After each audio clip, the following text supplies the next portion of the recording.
Mr. Chair, council members, elected officials, valued employees, people of King County. 11 years ago, the voters authorized King County to move into the 21st century with an efficient system of biennial budgeting.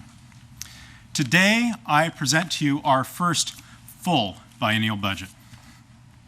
It is $8.9 billion over the next 2 years, with a general fund of $1.5 billion.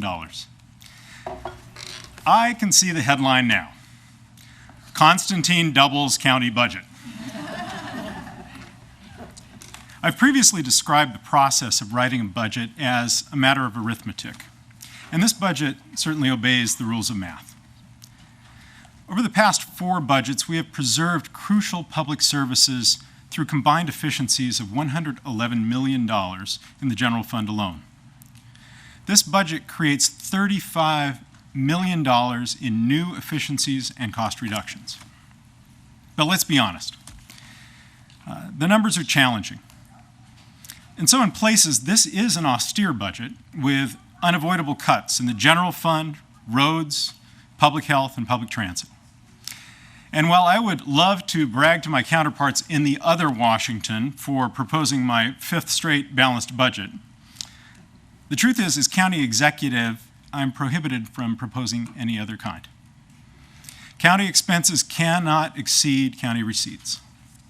Thanks to the magic of Excel, even a political scientist can balance a budget. It is balancing it responsibly that requires the skill. For a budget is more than just another spreadsheet. Its numbers impact the lives of real people and reflect both the values we embrace and the choices we make at the federal, state, and county levels. As such, this budget doesn't just balance. It tells a story about who we are and about who we aspire to be. And so, despite the difficult choices to be made, this is, at its heart, an aspirational budget, befitting one of the most diverse and prosperous and forward-looking counties in America. We aspire to lead the nation in delivering good government at a competitive cost. We aspire to lead the state toward a more rational, modern, fair, and sustainable revenue system. And we aspire to look beyond the short term and make the investments necessary to guarantee every baby born in our community, every child raised here, the start he or she needs to live a healthy and successful adult life. Our immodest goal is to be the best run government in the nation, and why not? Governments nationwide already look to King County as a model of efficiency and accountability and fiscal stability. Our AAA credit rating is higher than both the state and the federal governments, saving taxpayers millions of dollars each year through lower borrowing costs. Our financial practices recently earned a no finding from the state auditor. That's a good thing, the equivalent of a perfect score. And governments and businesses nationwide are emulating our Healthy Incentives program, which continues to save our public and our employees millions of dollars a year in the cost of employee health care. It was recognized this year with the nation's highest award for public service innovation from Harvard's Kennedy School of Government. Likewise, our lean practices are becoming a model for businesses and governments throughout the state, lowering costs while boosting employee morale and productivity. And the good news is we're only just getting started. This budget reflects substantial new savings. After years of steady work, our Safety and Claims Office has substantially reduced long-term disability and the cost of workers' compensation. Improved safety training for operators and crews of all kinds has reduced accidents and liability claims. And King County is now leading all self-insured employers in Washington State in securing workers' compensation fraud rulings, saving millions in undeserved payouts. These are important savings. So, for those of you who believe that all of our budget problems can be solved simply by rooting out waste, fraud, and abuse, that last one's for you. You see, all institutions, public and private, accumulate inefficiencies over time. It is the nature of large, complex organizations. And so regardless of our fiscal constraints, in good or bad times, the task of reforming government must be relentless and a never-ending process. We call it continuous improvement. Those of us who believe that government is an essential tool for improving the lives of people and the prospects of our businesses, we have a particular obligation to assure that our government is spending every taxpayer dollar as wisely as possible. Now, sometimes these savings come from changing the way we do business.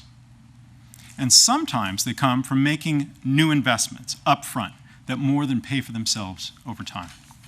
For example, in this budget, I propose creation of a Fund to Reduce Energy Demand, or FRED. Appropriately, the name of our Deputy Executive and efficiency maven. The fund would invest $2.2 million into 8 energy and water efficiency projects at transfer stations, wastewater plants, and jails. Combined, these projects will reduce the county's carbon footprint by nearly 1,000 metric tons of CO2 a year while paying for themselves through lower utility bills. See, this is the sort of smart investment that we should expect from a county that aspires to be the best-run government in the nation. Thousands of county employees have contributed to our success, and together we have achieved a remarkable goal. You see, 5 years ago, when budgets were still growing at 5 to 6% per year, I promised to contain growth in general fund costs to the rate of population plus inflation. I want you to take a look at this. The rate of population growth plus inflation is about 3.5%. In this budget, we have done better than that. In partnership with our employees and their labor unions, we have contained cost growth in the general fund to just 3.3%. But look at this. Revenue growth lags behind both measures. County revenue is constrained at just 2.5%. Think about that. Over the long run, the first bar, population plus inflation, is the least that the cost of government can reasonably be expected to grow while still delivering services at a constant level. And yet county revenue lags behind that, and all our remarkable work to create efficiencies and savings.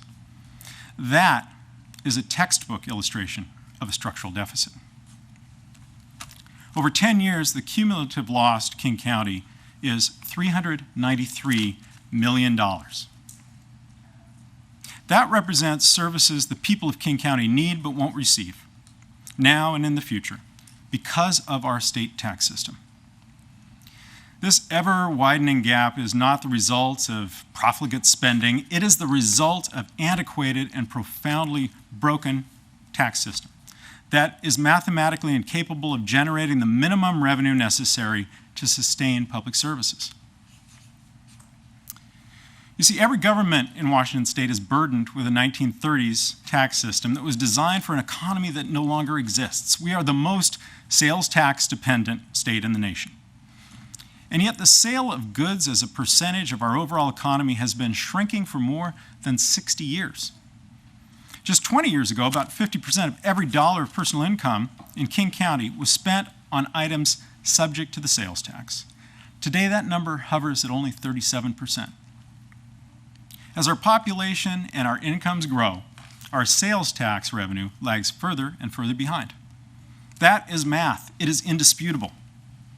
And that math has been made worse through 2 disastrously flawed tax measures that King County voters did not approve. The state motor vehicle excise tax, or MVET, once provided an adequate and reliable revenue stream for both King County Metro and public health. It was also by far the most progressive tax on our books. And yet the MVET was repealed by Initiative 695 in 1999 and then by the state legislature in 2000. It was the subsequent replacement of the MVET with a volatile, regressive, and unsustainable sales tax that is the direct cause of Metro's ongoing fiscal woes. And the state has never fully replaced public health funds lost to the repeal of the state MVET. That, again, is math. As for the rest of county operations, especially courts, cops, prosecutors, defenders, and jails, we rely on the property tax for 43% of general fund revenue, more than double any other source. And yet, since 2002, Initiative 747 has capped the base property tax revenue growth at just 1% per year. Not inflation plus 1%, not population plus 1%, but an entirely arbitrary and unsustainable 1%, period. Assessed property values in King County are projected to grow a robust 11.7% next year. Over the next decade, population plus inflation growth will be 3.5% per year. But state law caps growth in property tax revenue at only 1%. Do the math. There is a legitimate debate to be had over the proper size and scope of government, and I welcome that debate. But we are not having that debate. Instead, thanks to our structural revenue deficit, we are getting a smaller government by default. And I don't mean just a smaller government in the sense of doing more with less. We are proudly doing that. Year after year, we are simply doing less. Less infrastructure maintenance, less public health, less public transit. In transit, Metro lost $1.2 billion from the collapse of sales tax revenues during the recession. Money that is never coming back. Through innovation and a now expired temporary charge, we have managed to keep most service on the road until now. But we cannot maintain the bus system indefinitely without permanent funding. Even though I was able to announce last week that our half-decade of continuous improvement is yielding new efficiencies across the government and in Metro, deep cuts are unavoidable this month and next year. Remember, this comes at a time when we should be adding more than 500,000 hours of bus service just to meet current demand. Combined with 400,000 hours of cuts, that's a 900,000 hour gap. It's more than 1/4 of our entire system between where we are going to be and where we need to be to support our economy. In criminal justice, we should not provide less, but we can be smart about how we provide it. Despite the general fund shortfall, the budget for the jail maintains the same level of capacity and the same level of staffing as before. But inmate population has been on the rise. To manage the population, I will convene criminal justice experts to examine the trends and determine the safest, most effective strategies. Likewise, in our work release program, this budget provides capacity for housing only those offenders who actually work at a job during the day and require detention at night. In public health, despite the loss of state and federal funding last week, I was able to unveil an innovative partnership with Planned Parenthood and the City of Seattle to keep our public health clinic in White Center open. And today, I am pleased to announce that thanks to the hard work and cooperation of Federal Way Mayor Jim Farrell and the Federal Way City Council, and all of our staff, including those represented by PTE Local 17 and the Washington State Nurses Association, we are keeping our Federal Way Clinic open as well. Mayor Farrell and our dedicated service providers, please accept our thanks. Thank you.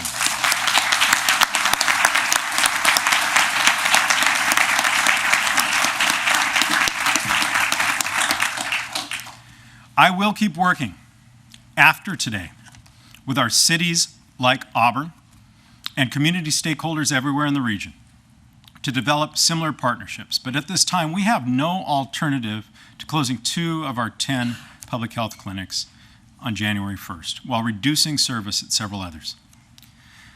These cuts are explainable, but they are not excusable. It does not have to be this way. The Great Recession hit King County hard. But our economy is once again booming. Our population is growing, our housing prices have recovered, our unemployment rate has fallen to a relatively enviable 4.7%. And yet 5 years into this economic recovery, this budget will eliminate more than 500 full-time positions, perhaps the largest reduction in county history. 5 years into this economic recovery, we still lack the revenue necessary to adequately maintain the county roads on which 1 million trips per day are taken, let alone fund the ever-growing demand for transit. As a government, we must live within our means. But we are a prosperous county that can well afford to make the public investments necessary to maintain our growth and our prosperity. Indeed, as a percentage of income, Washington residents now pay 20% less in state and local taxes than we did just 2 decades ago. We have the means. What we lack is a rational system capable of fairly raising revenue commensurate with the needs of the people.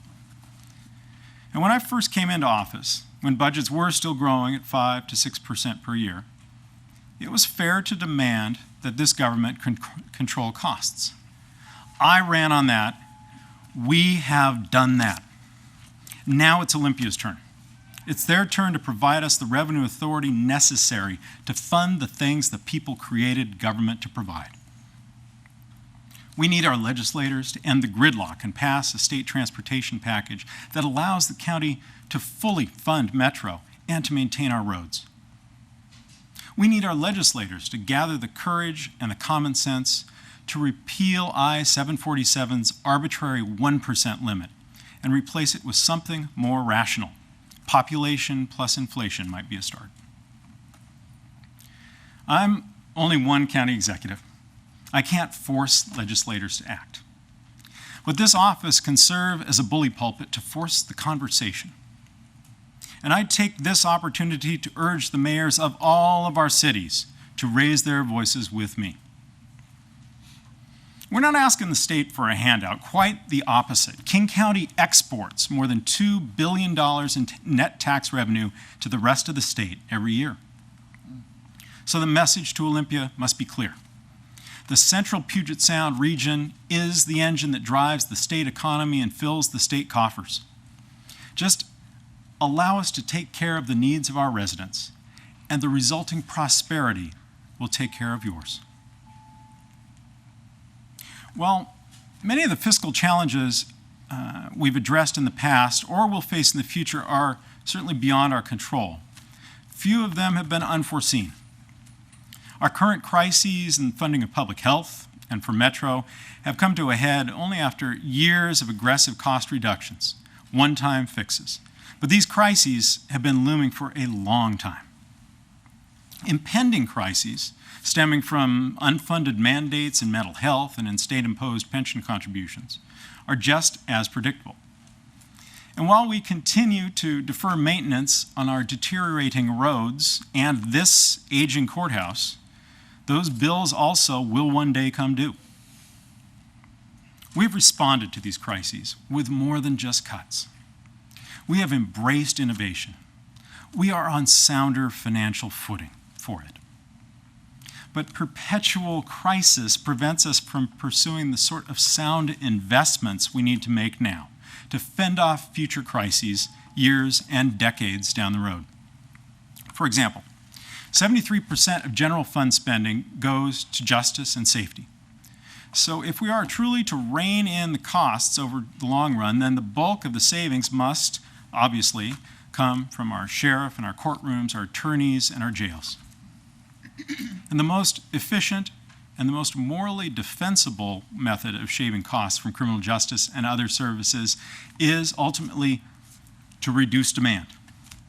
How do we reduce demand for adult and juvenile detention, for mental health, for diabetes care, and other expensive services? Well, the science is clear. The most accurate predictors of educational attainment, income, health, and incarceration come from developmental milestones during the first 1,000 days of life.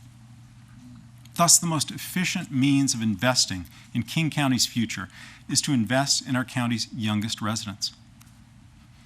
That's why I ask you to join me in the process of developing a levy to build a more prosperous and equitable King County by assuring that every baby born in our community and every child raised here has a strong start in life. Call it Best Starts for Kids.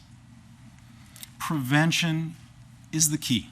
Prevention is at the core of our Health and Human Services Transformation Plan, developed with a broad array of stakeholders. The Youth Action Plan, with the unanimous support of this County Council, is building on that foundation. Over the next several months, I will work with our Transformation Plan partners, Youth Action Plan Task Force, and other community leaders to forward a funding proposal to the Council in 2015. It will focus on 3 areas. First, the latest advances in the science of brain development prove that the crucial years of pregnancy through early childhood are where investment can yield the greatest return. Healthy moms deliver healthy babies, while toddlers raised in an environment that fosters brain development enjoy a stronger pathway towards success. Second, recognizing that brains continue to develop and lifelong habits are formed throughout one's youth, the levy should target investments in the critical school-age years to quickly intervene at the first sign of physical or behavioral issues.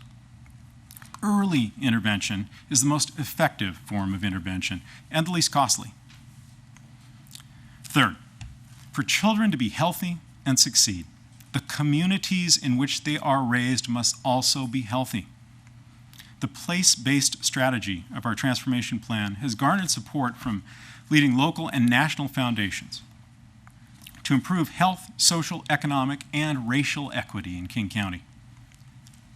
Multi-year investments focused on communities that rank among the lowest on a range of social and health indicators will help produce better outcomes for these communities of opportunity and the children who grow up in them. Last year, I proposed and the Council approved a Catalyst Fund to initiate public-private partnerships and make progress on cutting the cycle of poverty and ill health. $350,000 of that has leveraged a partnership with the Seattle Foundation and others of 10 times that amount, $3.7 million we will invest over 5 years. And next week, the Foundation and I will be announcing winners for the first round of investment in the Communities of Opportunity Initiative. Seattle Foundation Vice President Michael Brown is with us here today. Thank you. Thank you to the Seattle Foundation.